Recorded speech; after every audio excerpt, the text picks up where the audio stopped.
Hello, मैं doctor Jatin Ashar, Mumbai आई care से, eye surgeon ophthalmologist. आज मैं आपको ड्रॉप्स डालने की प्रक्रिया बताऊंगा कि आँखों के ड्रॉप्स कैसे डालने होते हैं। कोई भी ड्रॉप्स डालने के पहले सबसे पहले अपने हाथों को अच्छे से धो लें या स्टेरिलाइज कर लें। हाथों को अच्छे से स्टेरिलाइज करने के बाद ही ड्रॉप्स को डालें।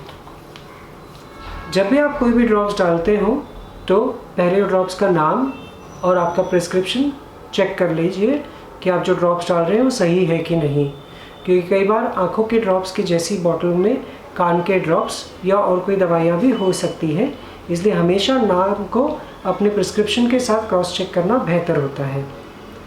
उसके साथ ही साथ ड्रॉप्स की एक्सपायरी डेट भी चेक कर ली जाए तो बेहतर होगा।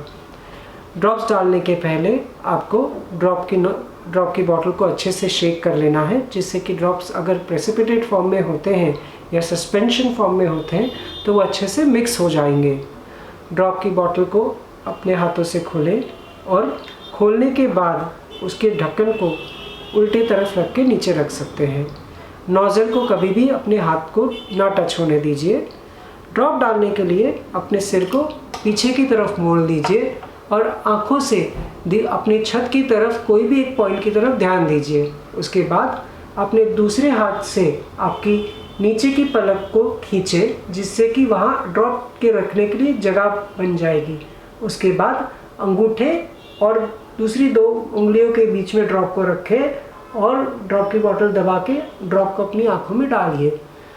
आँखों में ड्रॉप्स डालने के बाद कभी भी आँखों को के नाक की तरफ थोड़ा सा दबा लीजिए, जिससे कि ड्रॉप शरीर में अब्जॉर्ब होने जल्दी नहीं होगा और आँखों में ही रहेगा। ड्रॉप डालने के बाद बॉटल को ठीक फिर से ढक दें और उसे स्टोर कर लीजिए।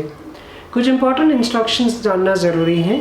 कुछ ड्रॉप्स को फ्रिज में रखना ज़रूरी होता है, तो आपके डॉक्टर से हमेशा पूछ लीजिए कि उस ड्रॉप्स को किस टेम्परेचर पे रखना होता है। इसके बाद ये भी ज़रूरी है, जो भी ड्रॉप की बॉटल आप खोलते हैं उसे 1 महीने के अंदर यूज़ करना ज़रूरी है, और यूज़ करने के बाद अगर महीने से ज़्यादा हो जाता है तो उसे डिस्कार्ड कर देना बेहतर होता है।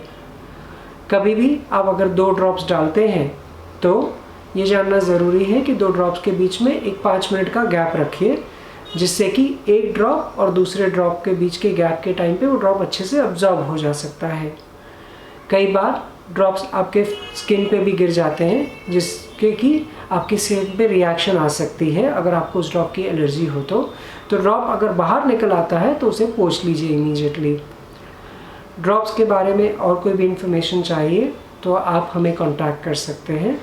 मैं डॉक्टर जतिन आशर, मुंबई आई केयर से, ऑफ्थेल्मोलॉजिस्ट, आई सर्जन।